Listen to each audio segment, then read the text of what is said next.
And let me tell you something. And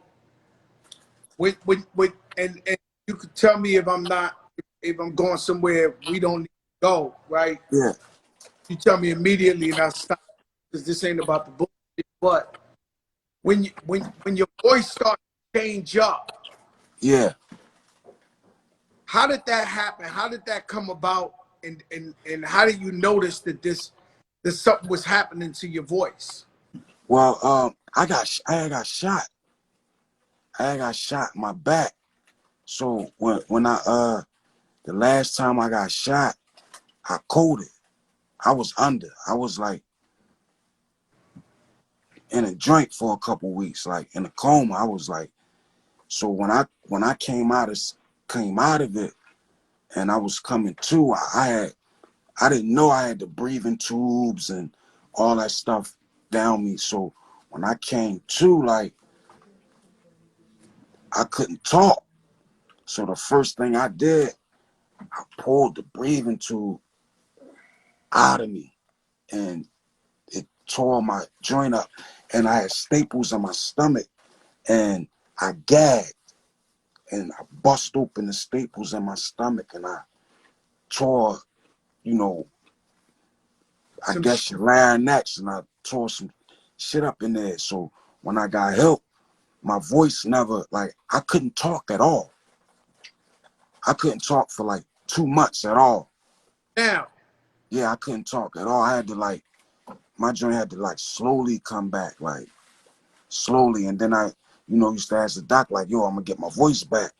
They're like, it might come back in a month. It might be 6 months. It might be 6 years. It might not come back regular at all. and you know, Sig, man, it's health shit, right? Yeah.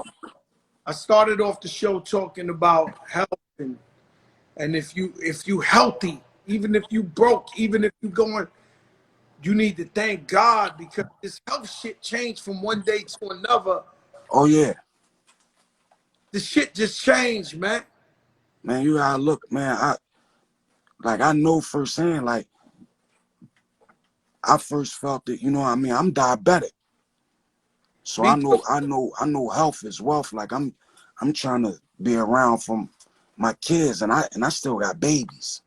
Like I'm still making babies. I got a 1-year-old, a 3-year-old. So yeah, that's a blessing. So health and children and family, that's the best thing you could ever have. Money, all that stuff, that ain't nothing. Like you, family, and like real family, because a lot of people, there's a difference between family and relatives. Mm. I Break, learned that I the break hard way because I got some homies that I consider more family more than blood. than blood. You know what I'm saying? You just my relative, but this my brother. You know what I'm saying? And I got a brother, biological brother, but you know what I'm Listen, saying? Like, and me, we good, but I got people that I consider my brother, my family. So I take that family thing real serious, like family, everything, and that's everything to me. That's that, like, having children as a man, it give you to me, a restart button to start getting stuff right again. mm. Because it's about what you leave behind. You can't, like, money and cars and all that, like all that stuff, you leave that, like that, all that stuff gets squandered. It's about what you leave and your legacy behind, like within what you created. Like I'm raising men. So I get a second chance to raise men, strong men, a queen, women. You know what I mean? A man, like my boys, like gonna be men out here.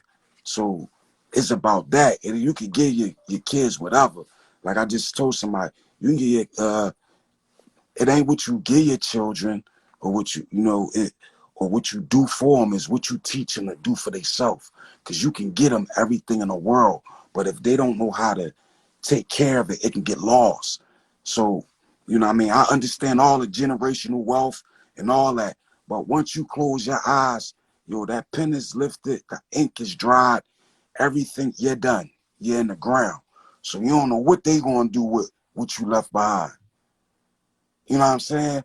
But if you raising some and your family structure is strong, that's where it's at. That's my happiest. Shit, man, let me tell you something, man. That shit is so eloquently said and so true. I mean, you Yeah. speak the truth there. I want to ask you this question. I gotta ask you. I would love to just end it right there because that's some of the realest shit that anybody ever said on this show. But I gotta ask Beans, who's his top 5, dead or alive? And keep me out of the question. The thing. Who's on your list? Your top 5? My top 5, dead or alive, lyrically, it's not in no particular order neither. And I swear I'm not being biased. It's hard. I'm going to say Big, J,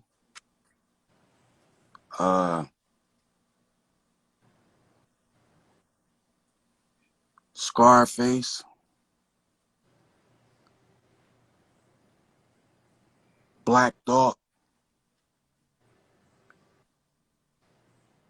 and Young Chris. Young Chris. Yeah.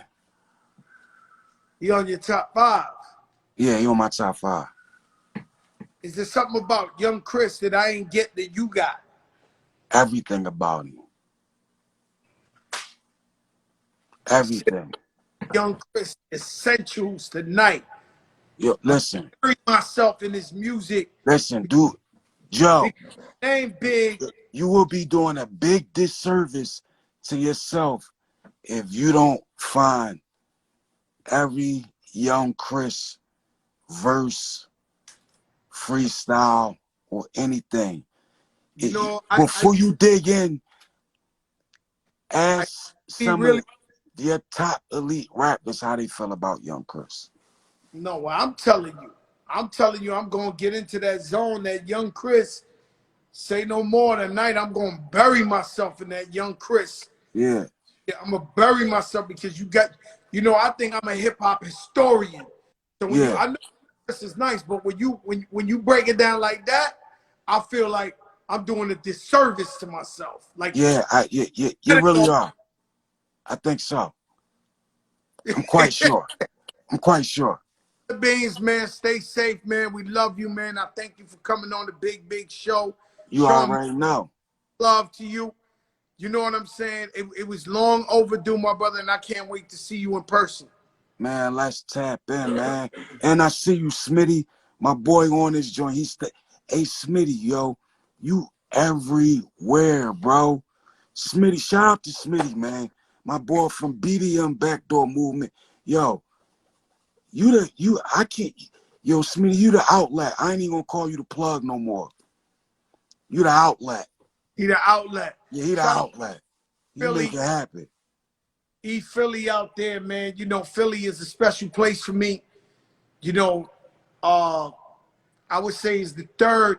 It's New York because I'm from there, and then Miami. I live here 15 years, so I made it my second home. But Philly's my third home. Yeah, When I lived in New York, I would come down to Philly at least 3 days out the week and just be on Broad Street or be in Allegheny, Germantown, yeah, Bad that all over. And beautiful place, man. When I'm in Philly, I feel like I'm at home. And shout out to everybody in Philly. And when I say Philly, I'm gonna also include Camden, New Jersey, yeah, because CMD. Shout it's out to my right, boy Itchy. the backseat Downtown Sycamore Project, CMD, Camden. Badlands, Betsy Ross. What Yeah. you know about that Betsy Ross? Huh? Betsy, the Tycone. I saw the Brother, Benny. please, we love you, man. Stay safe, man. God You bless you. already know, man. brother? Yeah. I'm Prophet Muscle, the only man in the world who can do handstand push-ups with his fists on concrete.